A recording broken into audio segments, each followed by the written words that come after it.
여러분, 우리는 아직도 분단 구조 속에 살고 있습니다. 우리가 가진 가장 가슴 아픈 형벌이라고도 할 수 있는데요. 그런데 이거 아십니까? 분단은 한 번이 아니라 우리 역사에 두 번 있었다는 사실을 혹시 한번 생각해 보셨습니까? 믿기 어렵겠지만요, 사실입니다. 한 번은 1945년, 그리고 한 번은 1953년에 있었습니다. 첫 번째 분단은 바로 2차 대전이 종전하면서 연합국의 리더들이 한반도의 미래를 얘기하면서 38도선에서 반으로 갈라 분단을 만들었습니다. 이건 참 우리에게는 상당히 억울한 일인데요. 왜냐하면 아시다시피 2차 대전은 유럽에서는 독일이 전범 국가였기 때문에 독일의 재부흥을 막기 위해서 연합국이 동서독을 분단시킨 것은 어쩌면 정당한 사유가 있었습니다. 그런데 태평양 전쟁을 일으킨 것은 일본인데 억울하게도 한반도가 남북한으로 38도선을 중심으로 분단이 되었습니다. 물론 미국과 소련은 이유가 있었습니다. 그것은 북쪽에 일본군이 여전히 남아있기 때문에 이 일본군들을 무장 해제함에 있어서 미국 혼자 못하니까 38선 위로는 소련이 일본군의 문장을 해제하고 남쪽은 미군이 해제하는 것으로 약속을 했던 겁니다. 그러나 이것은 겉으로 드러난 사실상 연합국의 생각이었고 그 결과가 지금까지 분단으로 이어졌습니다. 두 번째 분단은요, 바로 남북이 갈라지고 이것이 한국전쟁으로 이어지게 됩니다. 초기의 공방 이후에 38선을 중심으로 휴전조약을 시작하면서 치열하게 싸우게 됩니다. 영화들에서도 많이 나오지만 참 젊은 장병들이 마지막 순간에 한 치의 땅이라도 더 얻기 위해서 피를 흘렸습니다. 그 결과 만들어진 것이 바로 휴전선입니다. 근데 묘하게도 이 휴전선은 처음에 연합국이 나눴던 38선과 크게 다르지 않습니다. 북한이 조금 밀고 내려와서 서쪽은 조금 더 빼앗겼고요. 동쪽의 강원도 쪽은 우리가 좀 치고 올라가면서 38선과 비슷하지만 휴전선이 조금 다르게 형성이 되었습니다.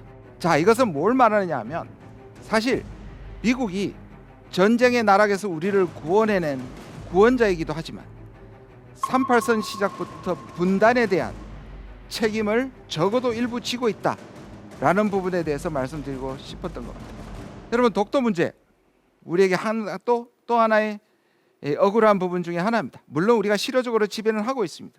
그런데 늘 일본이 이 독도에 대한 영유권을 주장하고 분쟁 지역화하려 하고 있습니다. 자, 이것이 어디서 출발했을까요? 바로 샌프란시스코 조약에서 출범합니다. 이 샌프란시스코 조약은 1951년에 전후에 일본과 아시아에 대한 처리를 미국과 여러 국가들이 모여서 결정한 조약입니다.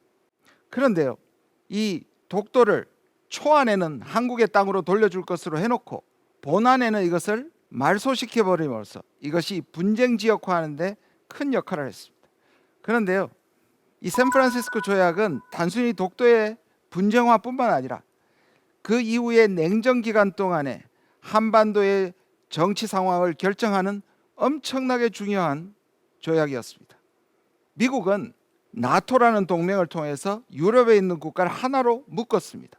거기서는 나토를 묶음으로써 독일의 부활을 저지하고 당시에 소련과 공산주의의 부상에 대해서 이것을 봉쇄하겠다는 유럽의 전략이 있었다면 아시아는 유럽처럼 하나로 묶기가 상당히 곤란했었습니다. 그렇다 보니 미국이 중심에 서 있고 아시아의 주요 국가들과 양자 동맹을 맺는 것입니다. 이 모양이 마치 자전거의 바퀴나 자동차의 바퀴처럼 생겼다고 해서 샌프란시스코 체제를 허브 앤드 스포크라고 얘기합니다. 허브이란 말은 중간에 있는 자전거나 자동차의 중심을 말해야 하고요. 다른 국가들을 연결시킨 것이 마치 스포크, 자전거의 살처럼 보인다고 해서 허브 앤드 스포크라고 얘기합니다. 이것은 미국에게는 아시아를 자기중심적으로 이끌고 가기 위한 아주 중요한 시스템이었습니다. 예를 들면 한미동맹, 미일동맹, 미필리핀 동맹, 미베트남 동맹 이런 방식으로 계속되는 것이죠. 이것은 미국이 일본을 부활시키기 위한 하나의 방법이기도 합니다. 생각해 보십시오. 독일은 나토에서 묶어서 어떻게 할 수 있는데 그럼 일본은 어떻게 할 것이냐? 아시아를 하나로 묶자니 일본의 제국주의에 대한 원한이 남아있는 국가들이 다 반대를 했습니다. 그래서 미국은 그러면 미국과 일본이 동맹을 맺어서 일본은 재무장하지 못하게 만든다. 다시 말해서 평화헌법을 만들어서 일본이 재부상한 것을 막는 대신 일본은 그러면 일본의 안전을 어떻게 확보하느냐? 왜냐하면 아시아에도 중국과 그리고 소련이 공산주의의 위협이 있었기 때문입니다. 대신에 일본은 전수방위라 그래서 전적으로 방어만 하는, 그래서 일본이 지금 자위대를 가지고 있는 겁니다. 이런 방법으로 주변 국가를 안심시키고 또 동시에 미국은 일본에게 군대를 가지지 않는 대신 미국의 동맹이 일본의 안전을 지켜주겠다. 이것이 바로 샌프란시스코의 체제의 시작입니다. 몇 가지 샌프란시스코 특징을 한번 살펴볼 필요가 있습니다. 왜냐하면 이 샌프란시스코 체제가 지금 다시 살아나고 있기 때문입니다. 한번 잘 보시기를 바랍니다. 첫 번째 특징은 샌프란시스코 시스템은 미일 동맹을 중심으로 아시아를 재건하겠다는 것입니다. 당시에 미국의 전략가들은 미국이 2차 대전 후에 어떻게 세계적인 리더십과 패권을 차지할 것인가 골똘하게 생각하다가 유럽에서는 독일, 그리고 아시아에서는 일본을 부활시켜주면 이들 국가는 전범 국가들이기 때문에 미국이 살려주는 조건으로, 다시 경제를 부흥시켜주는 조건으로 미국의 말을 잘 들을 수밖에 없겠죠. 미국으로서는 하나의 이것이 묘수가 됩니다. 미국의 전략가들은 이걸 가지고 아마 신의 한 수라고 얘기했을지 모르겠습니다. 그런데 우리한테는 상당히 억울하죠. 제국주의를 통해서 영토를 획책하고 많은 탄압을 가했던 일본은 제대로 전쟁 범죄에 대한 처벌도 받지 않고 미국의 중심축으로 아시아에 군림하게 됩니다. 물론 일본의 평화헌법에 의해서 일본의 재무장만은 막아왔던 것이 사실입니다. 두 번째는 미국 안보 우산에 의한 비대칭 양자 동맹입니다. 좀 어려운 말인데요. 풀었으면 이렇습니다. 자, 미국이 양자 동맹을 맺었습니다. 그리고 미국이 안보 우산, 미국이 이들 나라의 안보를 지켜주겠다. 동맹을 맺는 것이죠. 세 번째는 그 동맹이 단순한 동맹이 아니라 미군을 주둔시켜서, 자, 바로 한국에, 일본에, 그리고 필리핀에 과거에 있었다 지금은 없습니다만 미군이 주둔한 이유가 바로 이 샌프란시스코 체제 때문입니다. 그리고 또 이것은 단순한 군사동맹뿐만 아니라 자유무역, 자본주의 경제를 통해서 미국의 시장과 미국의 경제와 서유럽의 경제와 합쳐지는 경제 공동체를 만드는 것까지 연결이 됐습니다. 그리고 마지막으로 이것은 방공 전선이었습니다. 아시아에서 특히 중공의 탄생으로 이것을 막기 위한, 그래서 정리하자면 한미동맹, 그러니까 미국과의 동맹을 통해서 공산주의에 대항하는 하나의 동맹 네트워크를 샌프란시스코 체제라고 합니다. 이렇게 구성된 샌프란시스코 체제는 탈냉전까지 아무 이상 없이 아주 굳건하게 질서를 유지해 갑니다. 이것이 특히 한반도에는 두 개의 삼각동맹으로 구성이 됩니다. 북쪽에는 북한을 중심으로 북한, 중국, 소련이, 이것을 우리는 북방삼각동맹이라고 하고요. 남쪽에는 미국을 중심으로 남한과 일본을 연결시키는 남방삼각동맹입니다. 이 지점에서 질문을 던질 수가 있겠네요. 우리가 일본하고 동맹이 아닌데요? 중국과 소련도 동맹이 아닌데요? 왜 삼각이죠? 이렇게 부를 수 있습니다. 그런데 적어도 한반도 문제에 있어서는 두 개의 양자 동맹이 일종의 유사 삼각동맹을 만들어내는 겁니다. 자, 보십시오. 미국이 한국과 동맹을 맺고 있고 미국이 일본과 동맹을 맺고 있습니다. 정확하게 얘기하면 두 개의 동맹이 있는데 남한과 일본은 동맹이 아니지만 적어도 북방삼각에 대해서 하나의 삼각형을 이루는 유사한 삼각체제를 이룬다는 것이고요. 북한 역시 북한과 중국이 동맹을 이루고 북한과 소련이 동맹을 이루지만 중국과 소련은 동맹이 아니지만 역시 삼각형을 이룹니다. 자, 근데 돌아보면 북쪽의 중심은 북한이고요. 남쪽의 중심은 미국입니다. 이게 사실 탈냉전이 왔을 때 아주 중요한 역할을 합니다. 왜냐하면 자, 한번 비교를 해봅시다. 동독과 서독, 그 다음에 소련과 미국이 똑같이 존재할 것입니다. 유럽에서는. 그런데 여기에 중심은 미국과 소련이었습니다. 이 동서독은 전쟁을 한 적도 없고 우리보다 훨씬 더 하나가 되고 싶어 했습니다. 자기들의 전쟁 범죄 때문에 억지로 갈아놨는데, 물론 우리도 강대국의 전쟁 속에 분단이 되긴 했지만 우리끼리 이미 전쟁을 했기 때문에 남북한의 적대감이 아주 커지는 겁니다. 자, 이렇게 보면 소련이 붕괴되면서 동서독원 분단이 해결되는 것이 자연스럽게 이어지는데, 남북한은 북방삼각동맹의 중심이라고 할 수 있는 북한이 여전하고 남방삼각동맹의 중심이라고 있는 미국이 여전하고, 또 이 둘은 서로 적대적이기 때문에 탈냉전이 왔을 때도 이것이 무너지지 않았다는 부분이 우리에게 사실 안타깝습니다. 그래도 변화는 변화였습니다. 냉전 체제가 붕괴되고 이를 잘 활용한 독일은 마침내 통일을 이루게 됩니다. 우리는 아직까지도 30년이 지난 아직까지도 독일 통일을 배워서 우리도 통일을 해야 된다라고 수많은 연구와 운동을 하지만 여전히 우리 분단은 해결되지 않고 있습니다. 자, 그럼에도 불구하고 탈냉전 시에 우리의 왔던 기회를 한번 살펴보고자 합니다.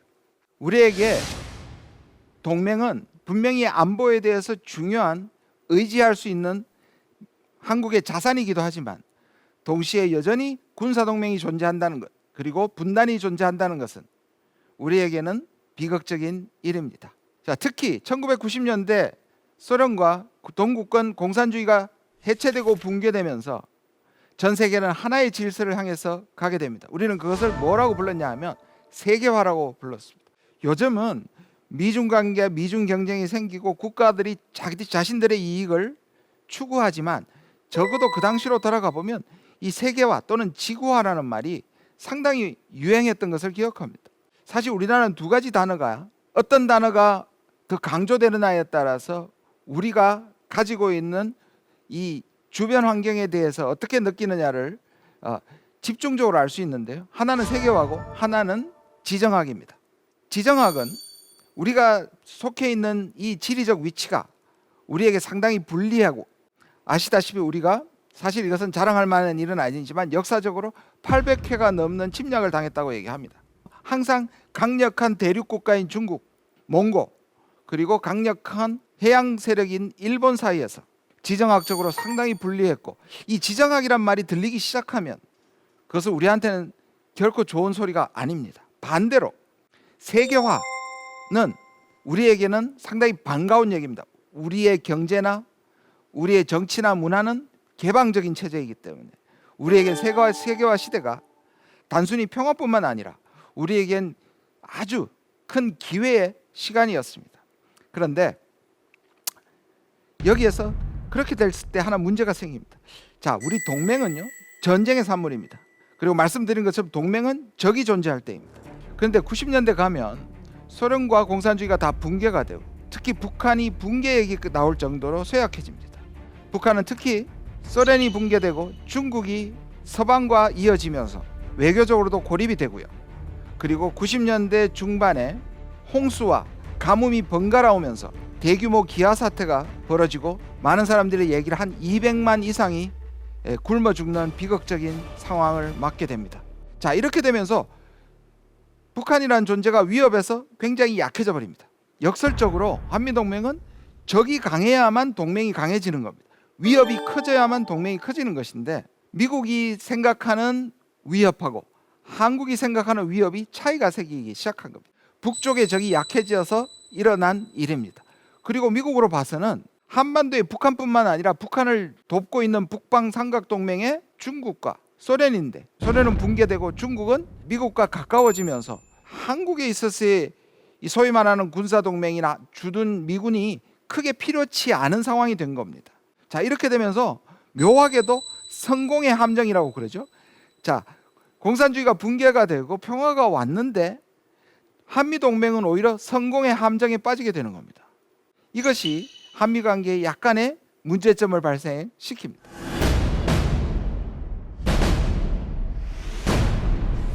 자, 우리도 독일을 따라서 적어도 평화를 한반도에 가져오기 위해서 노력을 합니다. 당시에 두 분의 대통령이 바로 이 시기를 지나게 되는데요. 첫 번째는 보수 정부인 노태우 정부고, 민주화의 주역이었던 그 다음에는 김영삼 정부가 연이어 받게 됩니다. 북방 정책을 노태우 정부가 발표를 하게 됩니다. 저는 한국의 외교 정책 중에 특히 보수 정부가 한 정책 중에 상당히 개혁적이고 그리고 좋은 대외 정책이라고 저는 아직도 믿고 있습니다. 제가 여러 논문이나 책에서 그것을 강조했습니다. 이 북방 정책은 뭐냐? 사실상 독일에서 받아온 것이죠. 독일은 동방 정책이라고 얘기합니다. 왜냐하면 우리는 남북이 갈려져 있는 것에 비해서 독일은 동서가 갈라져 있습니다. 그래서 서독이 빌리 브란트라는 수상이 있었을 때 이제는 서독이 어느 정도 체제에 대한 자신감도 생기고 안보가 확보됐다고 느낀 시점에서 외교를 동방을 향해서, 서독의 동방이라 하면 동독을 포함해서 이 동유럽과 소련을 얘기하는 겁니다. 그들과 교류를 하고, 동독은 서방과 교류를 하면서 일종의 교차 승인을 해서 평화를 만들자. 이게 독일의 동방 정책이었습니다. 이제 북한과의 체제 경쟁에서 어느 정도 자신감을 얻은 한국이 이제 북방을 향해서, 다시 말해서 우리는 중국과 소련과 그리고 동유럽 국가와 교류를 하고 북한을 끌어내서 일본과 미국과 서유럽과 연결시킨다. 이게 북방 정책인데요. 아주 아이디어는 좋았지만 이것이 뒤에 가서 약간 변질합니다. 왜 변질하느냐? 우리가 욕심이 조금 생기기 시작했습니다. 사실 우리는 그 당시에 중국과도 교류에 성공하고 소련과도 성공하고 폴란드, 체코 이 동유럽 국가의 외교 정상화가 연속적으로 일어나는데 북한은 우리에 비해서 교차 승인이 제대로 진행되지 않았습니다. 또 북한의 뒤에서 후원자라고 얘기할 수 있는 소련도 붕괴하고 그리고 동유럽 국가들이 차례대로 쓰러지고 있는데 이거는 북한을 꺼내서 교차 승인을 할 게 아니라 조금만 더 밀어붙이면 북한도 붕괴하겠구나 라고 생각했던 겁니다. 그래서 처음에는 서로 교차 승인을 해서 평화를 만들려고 하다가 이게 뒤에 가면서 북한을 고립시키고 북한을 붕괴시키는 전략으로 갔던 겁니다. 그래서 그 다음 대통령인 김영삼 대통령이 취임사에서는 이렇게 얘기했습니다. 동맹보다 민족이다. 이 말은 사실 엄청난 선언이거든요. 지금 한번 생각해 보십시오. 이거는 한미 동맹보다 남북 관계가 더 중요하다고 하는 엄청난 선언이에요. 그것도 보수 정부에서 나온 얘기입니다. 이거 당시에 상당한 파장을 불러일으켰어요. 근데 1년이 안 돼서 김영삼 정부는 대북 강경책으로 돌아서게 됩니다. 국내적으로는 신공안 정국이 시작됩니다. 바로 이 이유가 아까 말씀드린 것처럼 북한을 조금만 더 밀어붙이면 북한이 붕괴될 거라고 본 것이죠. 근데 돌아보면 이게 저는 굉장히 안타까운 결정이라고 생각합니다. 왜냐하면 북한은 무너지지 않았고요. 오히려 고립된 북한은 더더욱이 살기 위해서 핵무기를 개발했고 가정 고난 속에서도 살아남았던 거죠. 오히려 서로가 교차 승인을 하면서 상대방에 대한 적개심을 내리고 평화적인 것을 그때 시작했더라면 지금 30년 후인 지금에는 오히려 통일이 훨씬 더 가까워졌지 않았을까 하는 아쉬움이 존재합니다. 사실 그리고 그 당시에 있었던 북한 붕괴론이 지금까지 지속되지만 북한은 붕괴하지 않았습니다. 자, 그 다음 대통령인 김대중 대통령은 생각을 좀 달리했고 접근법을 달리했습니다. 우리 햇볕 정책이라고 얘기하죠. 이솝우화에 나오는 나그네에서 옷을 벗기는 원래 생각하면 바람으로 저 옷깃을 확 날려버리면 훨씬 더 나그네 옷을 벗기기가 쉽다고 생각했죠. 그래서 바람과 해가 내기를 했는데 결국은 햇볕이 강하게 비치면서 오히려 나그네 옷을 벗겼다. 그래서 고립하는 북한을 꺼내는 방법은 바람이 아니라 압박이나 강경책이 아니라 오히려 따뜻한 햇볕을 비추는 것이 북한을 곧 평화의 길로 오게 만드는 것이라는 바로 그것이 햇볕 정책입니다.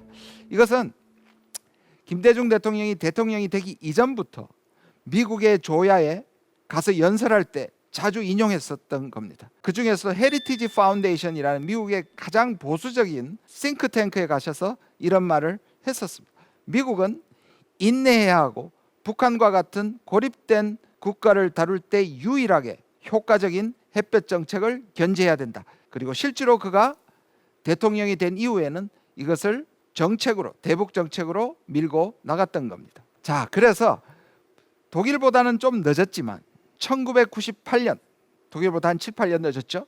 우리도 평화 프로세스를 시작합니다. 그것을 페리 프로세스라고 부릅니다. 사실 이 페리 프로세스는 그 당시에 외교수석이었던 임동원 수석이 김대중 대통령과 함께 만들어낸 사실 임동원 김대중 프로세스인데 오히려 당시에 미국에게 넘겨줘서 미국이 이것을 하게 만든 그러한 평화 프로세스입니다. 저는 아까 말씀드린 북방 정책과 함께 우리나라 외교에서 가장 빛나는 순간은 바로 1998년의 이 페리 프로세스, 그리고 그로부터 2년간 남북 정상회담이 이루어지기까지 2년이 우리에게는 엄청난 외교적 승리라고 생각합니다. 왜냐하면 이렇습니다.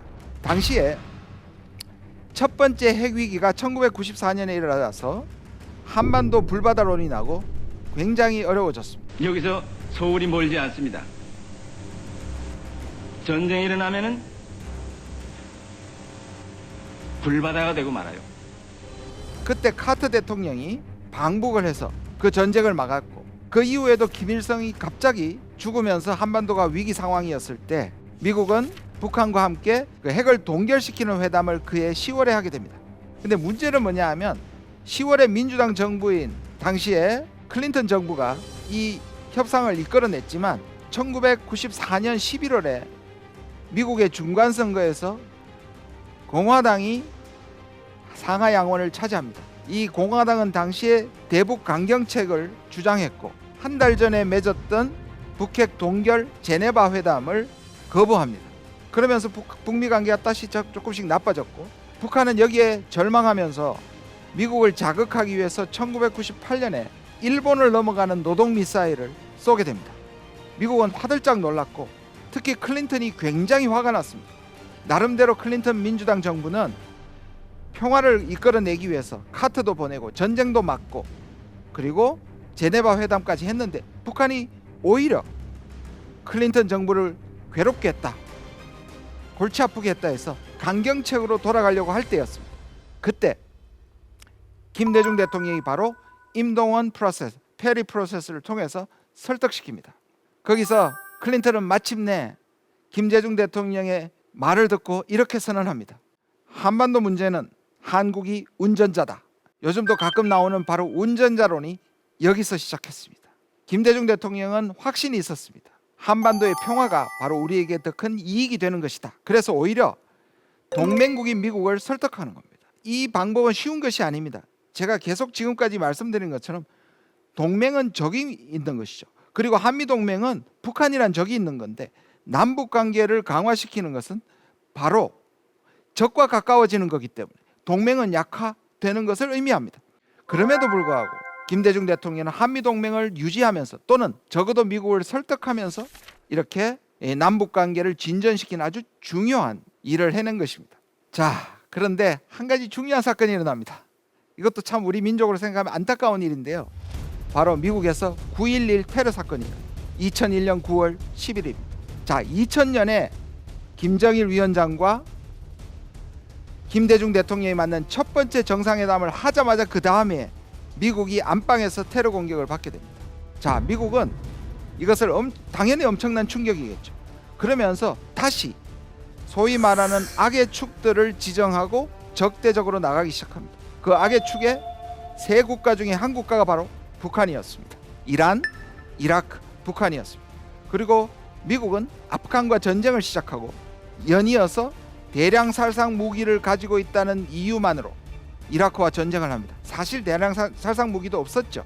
근데 이게 북한이 보기에는 엄청나게 위협이 되는 겁니다. 왜냐? 자기들도 지금 미국과 핵을 동결했지만 이 핵을 갖고 있는 이유로 미국이 자신들도 칠 수 있겠구나, 전쟁이 일어날 수 있겠구나, 북한은 생각한 겁니다. 자, 이렇게 되면서 다시 한국이 곤란해졌습니다. 미국에서 이렇게 보는 거죠. 아니, 한국이 힘들 때 미국이 도와줘서 안보를 확보하고 미국이 도움을 줬는데 지금 미국이 어려운 지경인데 어떻게 한국은 미국을 돕지 않느냐? 우리가 돕죠. 우리가 사실상 아프간 전쟁도 지지를 했고요. 그리고 이라크에 파병도 했습니다. 근데 문제는 뭐냐? 미국이 북한도 자기들이 생각한 악의 축에 집어넣어버렸기 때문에 우리가 상당히 곤란해진 거죠. 사실 그래서 노무현 대통령의 시기는 한미 관계에서 너무나 미묘하고 어려웠던 시기입니다. 특히 아들 부시의 강경한 정부, 네오콘 정부에서 사실 가장 고생을 했고 나름 선방했던 것이 실제로 노무현 대통령이었습니다. 그리고 실제로 아주 중요한 한미 관계에서 협정이나 합의가 이뤘습니다. 예를 들자면 FTA가 바로 그때 체결이 됐고요. 그리고 한국이 LCD 공장, 지금은 반도체라고 얘기하지만 그 당시엔 상당한 중요성을 가진 거였어요. 그것을 미국에 만들었고요. 그리고 이라크에 파병했고요. 그리고 제주도에 해군 기지를 설치했습니다. 그래서 이렇게 얘기합니다. 처음에는 진보 정부이고 처음에는 반미라고 생각했던 노무현 정부가 오히려 지나고 보니까 한미 관계에 있어서 가장 실익이 많았던 때다. 실제적으로 많은 것을 이뤘다고 제가 미국을 방문했을 때 많은 미국의 보수적인 학자들이나 전문가들조차 인정하는 것이 사실입니다. 그래서 이 당시에 상당히 어려웠을 때 노무현 대통령은 선방을 했다는 것이 바로 이념보다는 국익을 중심으로 했기 때문입니다. 그럼에도 불구하고 국내 정치에는 여전히 노무현 대통령은 한미동맹을 망쳤다라는 일종의 프레임이 작동합니다. 그리고 미국 내부의 강경파인 노무현 대통령에 대해서 이렇게 얘기하는 분도 있습니다. 미국의 국방장관을 지냈던 로버트 게이츠라는 분은 노무현 전 대통령은 반미적이고 약간 정신 나간 인물이다. 사실 이 외교적으로 굉장히 결례죠.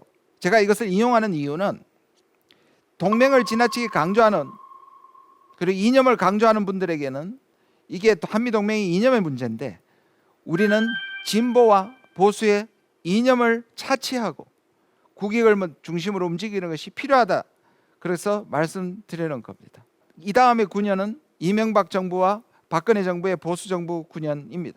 아시다시피 박근혜 정부는 국정농단으로 4년밖에 안 갔기 때문에 9년이라고 볼 수 있습니다. 10년간 진보 정부 김대중 노무현 정부가 있었고 그때는 한미관계 남북관계를 중요시했고 나중에 어려웠지만 그 실용성을 지키려는 기간이었다면 이명박 정부와 박근혜 정부는 완전히 한미동맹으로 모든 것을 절대적으로 중요시하는 9년을 보내게 됩니다.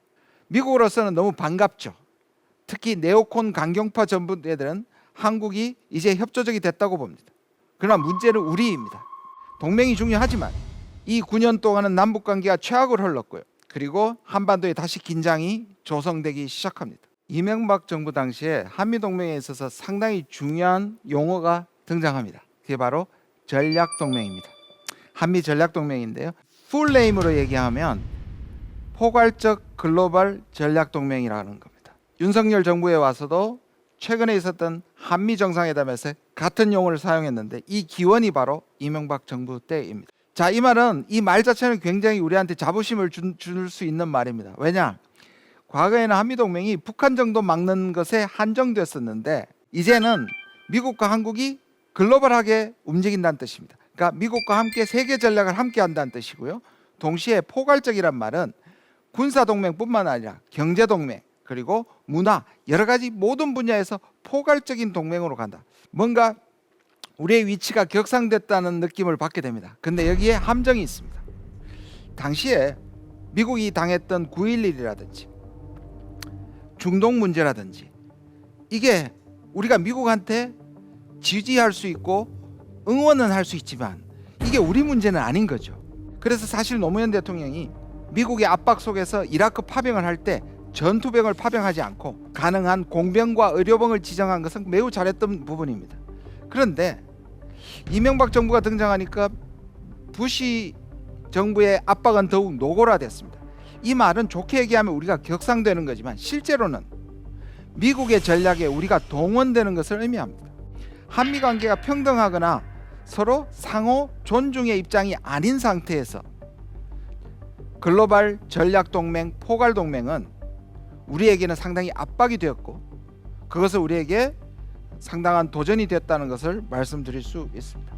자, 박근혜 정부로 넘어가서 박근혜 정부의 초기에는 한미동맹도 중요하지만 신뢰 프로세스를 통해서 이명박 정부 때보다는 대북 강경책보다는 뭔가 대화를 하려고 노력했고요. 그리고 중국하고도 관계를 개선하려고 했었습니다만 후반부로 갈수록 이명박 정부처럼 대북 강경책과 그리고 또 심지어 북한 붕괴론과 그리고 한미동맹을 전적으로 강조하게 됩니다. 그리고 아시다시피 마지막에 사드 배치 문제로 미국과 중국 사이에서 우리의 위치를 상당히 어렵게 만드는 그러한 일들이 있었습니다.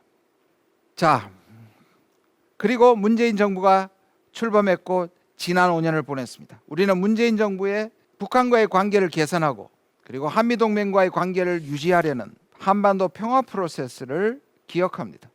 출발점에 있어서 2017년 트럼프 대통령과 김정은 위원장 사이에서 말폭탄과 전쟁 위협까지 갔었지만 2018년에 극적으로 전환돼서 한미 정상회담과 북미 정상회담과 남북 정상회담이 연속으로 열리면서 한반도의 평화가 이루어지는가 아닌가 하는 벅찬 시기를 보냈습니다. 그러다가 판문점 회담과 싱가포르의 북미 회담 그리고 평양 공동선언까지 일사천리로 가다가 2019년 2월 말에 하노이에서 다시 좌절되게 됩니다.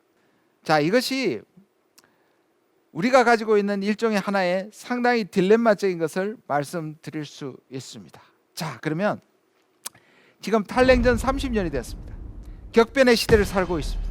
미국과 중국이 패권 경쟁을 나날이 강화하고 있고 러시아는 우크라이나를 침공하는 대격변의 시대에 살고 있습니다. 우리에게는 끊임없는 선택을 요구받고 있습니다. 그것은 바로 한반도가 분단되고 이 분단된 사회에서 우리가 무엇을 선택할 것이냐, 무엇이 우리에게 국익이냐 하는 것들을 돌아볼 때가 온 것입니다. 과연 한미동맹은 어떻게 변화되어야 되는가 하는 문제에 우리가 다시 직면하게 되었습니다. 참 신기하게도 묘하게도 특히 안보적인 문제만 등장하면 북중러 한미일, 북중 한미의 관계가 부각된다는 뜻입니다. 이것은 우리에게 참 안타까운 것인데요. 왜냐하면 독일처럼 탈냉전을 활용하지 못하고 여전히 분단 구조를 갖고 있고 남북 관계가 썩 좋지 않고 북미 관계가 좋지 않은 상황에서 경제적으로 아무리 중국과 가깝다고 하더라도 안보 문제에서 북중러 한미일이라는 과거의 북방 삼각동맹과 남방 삼각동맹의 진영 대결이라는 것이 부활하고 있는 듯한 이것은 우리에게 상당한 도전거리라고 할 수 있습니다. 윤석열 정부가 출범을 했습니다. 후보 시절에 이런 말을 했었고요. 그리고 이것이 이 정부의 새로운 정책 기조이기도 합니다. 뭐냐 하면 무너진 한미동맹을 재건하겠다. 첫 번째. 두 번째, 힘을 통한 평화를 구축하겠다. 이 두 가지는 윤석열 정부의 동맹 정책이자 그 다음에 한반도 정책이기 때문에 하나하나 살펴봐야 합니다. 첫 번째, 한미동맹이 무너졌다. 사실 이 말은 굉장히 심각한 선언이에요. 물론 국내 정치적 이유로 진보 정부에 대한 비판을 하기 위해서 한미동맹이 무너졌다고 얘기하는데 사실은 무너진 적은 없죠. 어떻게 보면 문재인 정부도 한미동맹이라는 커다란 그 체제를 벗어나지 못했기 때문에 오히려 남북관계가 진전되지 않는 측면이 존재하는 거죠. 참 신기하게도 작년 5월 21일에 바이든과 문재인 대통령의 정상회담이 있었고 원래 똑같은 날 5월 21일에 바이든과 윤석열 대통령의 정상회담이 있었습니다. 신기하게도 거의 내용이 같고요. 미국에서는 작년에 한미 정상회담의 공동선언문을 하나의 바이블이다. 한미동맹이 가장 좋다는 것을 그대로 보여주는 공동선언문이라고 얘기했습니다. 그래서 이것은 사실 좀 비화이긴 한데요. 이번에 윤석열 대통령이 당선되면서 정책협의단이 미국을 건너갔었습니다.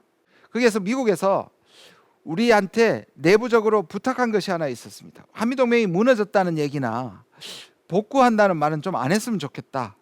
왜냐하면 그것은 미국의 대한국 정책에 대한 비판도 되기 때문에 그리고 실제로 미국은 문재인 정부와의 관계를 굉장히 중요시하고 좋다고 평가를 하고 있는데 자꾸 무너졌다는 얘기는 안 했으면 좋겠다고 얘기를 했고 실제로 그 얘기 때문인지 이후로 윤석열 정부가 무너진 한미동맹을 재건하겠다는 말은 그 이후로 없어졌고요.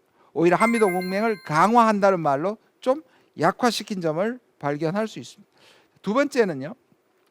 힘을 통한 평화를 구축하겠다는 겁니다. 자, 이 말은 우리가 한반도에 있어서 힘을 통한 평화가 평화를 통한 힘보다 훨씬 더 중요하다고 생각하기 때문입니다. 이 말은 뭐냐면 군사력을 키우고 북한한테 할 말을 하고 강경 자세를 하고 북한이 항복할 때까지 오히려 강화하겠다. 힘을 통한 평화를 추구하겠다는 것인데 이것은 이전에 진보 정부가 평화를 통해서 안보를 확보하는 이 문제에 대한 가장 반대되는 견해를 밝힌 것이라고 할 수 있습니다.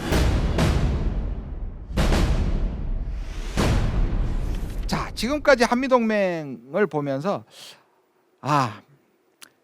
동맹을 절대시하는 보수 정부와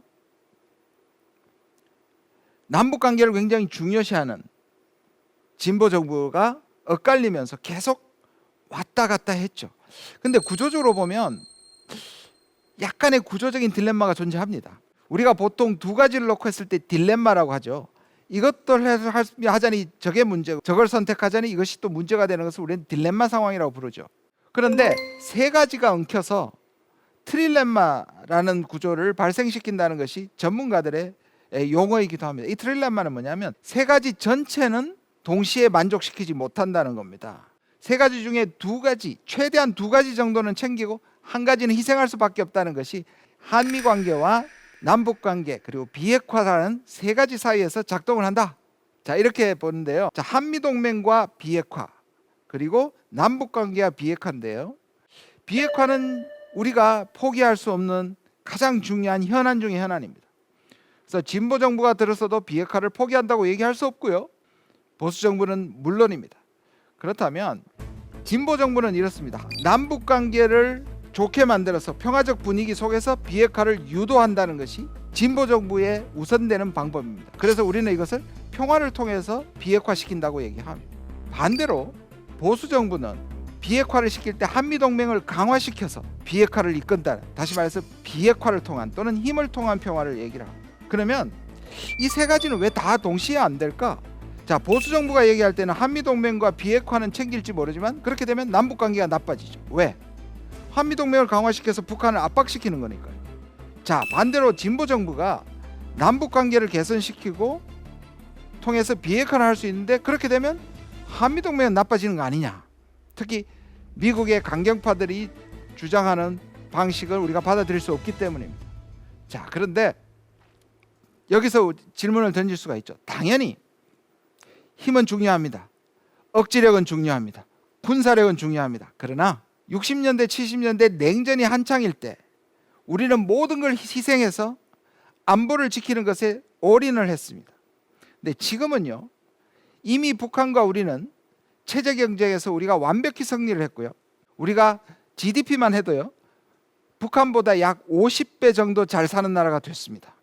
우리가 가진 게 훨씬 많아졌죠. 그렇다면 우리가 지금 가지고 있는 것들을 모두 올인해서 과연 군사력을 막강하게 만드는 것이 한반도의 평화를 가져오는 유일한 수단인가 하는 것을 다시 생각해 봐야 된다는 것입니다.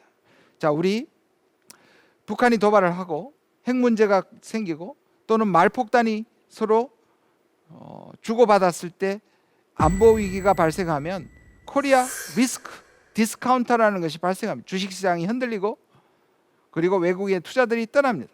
그렇기 때문에 우리는 뭐냐? 우리가 북한보다 약하기 때문에 북한에게 유화 조치를 하는 것이 아니라 평화를 추구하는, 대화를 추구하는 것이 아니라 우리가 가진 것이 많기 때문에 북한과 대화를 통해서 이 문제를 해결하려고 하는 새로운 방법이 추구되어야 된다. 평화를 원하면 전쟁을 준비하라.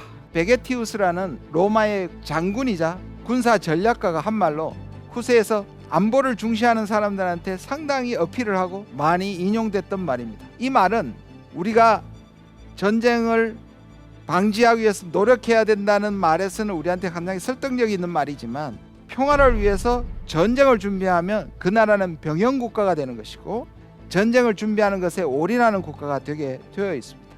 이 말에 대해서 저만큼이나 못마땅했던 사람이 있었던 모양입니다. 바로 디터 쟁하스라는 독일의 평화학자입니다. 그는 이렇게 얘기합니다.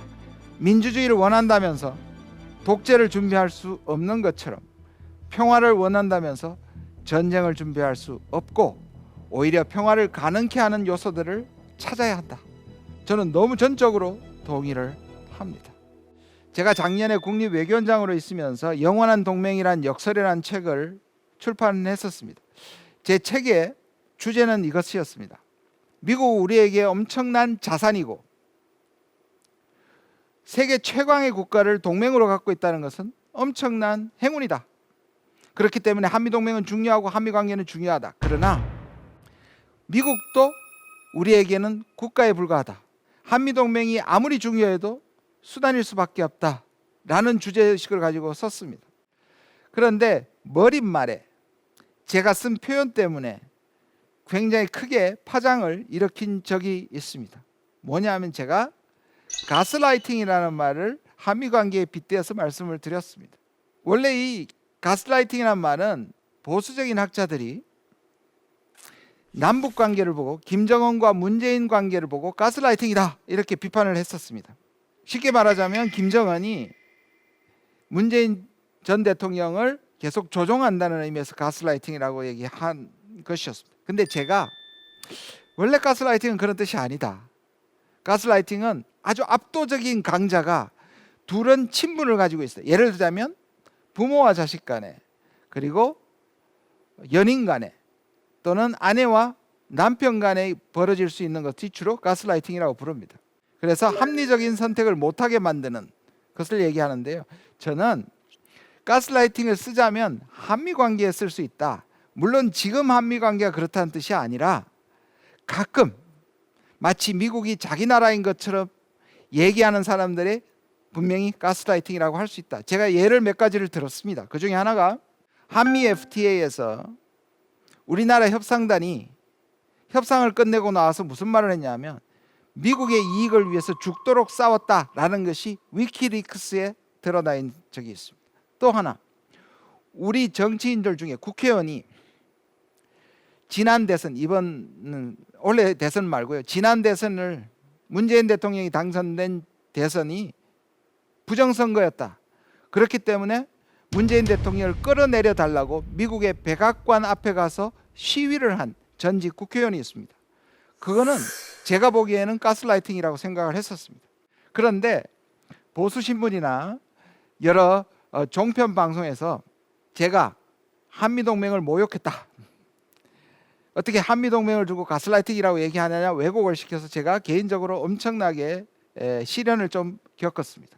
제가 국립외교원장으로 있는 그 외교원 앞에 매주 화요일 날 민족의 반역자를 규탄한다는 그러한 시위도 있었습니다. 제가 이 얘기를 왜 장황하게 말씀드리냐면 분명합니다. 성숙한 한미 관계를 위해서 제가 10개명을 이렇게 썼는데요. 우리가 전자권을 가져오면 아주 혁명적인 변화가 올 것이라든지, 그리고 한미 관계는 깊어져야 되지만 한미 동맹이 강화된다는 것이 항상 우리에게 좋은 것은 아니다. 저는 이 부분 한 번 더 강조하고 싶은데요. 한미 관계는 깊어져야 합니다. 근데 한미 동맹이 깊어진다는, 제가 지금까지 말씀드린 것처럼 동맹이 깊어진다는 말은 우리한테는 위기 상황이라는 말을 해주는 겁니다. 동맹은 적이 있고 위협이 크고 할 때 커지는 겁니다. 한미 관계가 다양한 부분에서 강화돼야 되지만 군사 동맹은 적절하게 조정해야 된다는 것이 제 견해입니다. 그래서 오늘의 주제로 넘어가서 결론을 맺고자 합니다. 한미동맹과 새로운 한미관계가 필요한 시기입니다. 세계 유례사에서 전쟁을 막기 위해서 동맹을 맺는 경우는 있지만 전쟁 이후에 같이 싸웠다는 이유로 동맹관계가 돼서는 거의 유일하지 않나 싶습니다. 그리고 이렇게 70년간 강력하게 이어진 것도 우리에겐 역사적으로도 상당히 의미가 있습니다. 자, 한미동맹은 우리에게 자산이고 우리가 우리 스스로 군비를 강화하는 대신에 미국을 활용해서 우리의 안보를 확보한다는 아주 확실한 가치관이 있다면 이 한미동맹은 우리에게 계속 자산으로 남을 것입니다. 그러나 모든 것을 포기하고 군사동맹에 매달리기에는 우리는 더 이상 과거의 우리가 아니고 전 세계 10위의 경제대국과 전 세계 6위의 군사대국입니다. 그렇기 때문에 미국도 여러 외교적인 대상 국가의 하나로 봐야 하고 미국과도 치열하게 협상을 할 수 있었고 외교를 할 수 있는 그러한 나라로 성장했다는 말씀을 드리고 싶습니다. 한쪽이 한쪽을 일방적으로 의존하는 것보다 두 나라가 평등하고 서로 호혜적인 관계를 가질 때 이 관계는 훨씬 오래 갈 것이고, 그리고 더 긍정적인 관계로서 세계 중요한 일들에게 공헌할 수 있는 그러한 관계로 가리라고 생각합니다. 내년이 되면 70년이 됩니다. 한미동맹 결성에 70년이 됩니다. 이 한미동맹이 군사적으로 위협과 적을 물리치는 관계뿐만 아니라 한반도의 평화를 가져오고 남북 관계를 그리고 개선시키고 그리고 나아가서 통일까지 이루는 하나의 초석이 되기를 바라면서 강의를 마치도록 하겠습니다. 대한민국의 미래에 한미동맹도 수단일 뿐 목적은 아니다. 어떻게 보면 굉장히 단순하고 상식적인 얘기입니다. 근데 우리 가운데선 이 말이 좀 불편할 분도 계시리라고 생각합니다. 한미동맹과 국익이 어떻게 다를 수가 있냐? 오히려 한미동맹 자체가 국익이 아니냐고 생각하실 분들도 계실 거라고 생각합니다. 그러나 국제정치는 그렇게 감성적으로 이루어지지 않습니다. 미국도 한국을 국익을 위한 수단으로 보듯이 한미동맹이 아무리 중요해도 대한민국의 국익보다 앞설 수 없습니다. 이른바 한미동맹의 좀 세속화, 한미동맹의 신화를 좀 깰 필요가 있다. 지금까지 대한민국 최고의 강연 최강 1교시 김준영이었습니다. 고맙습니다.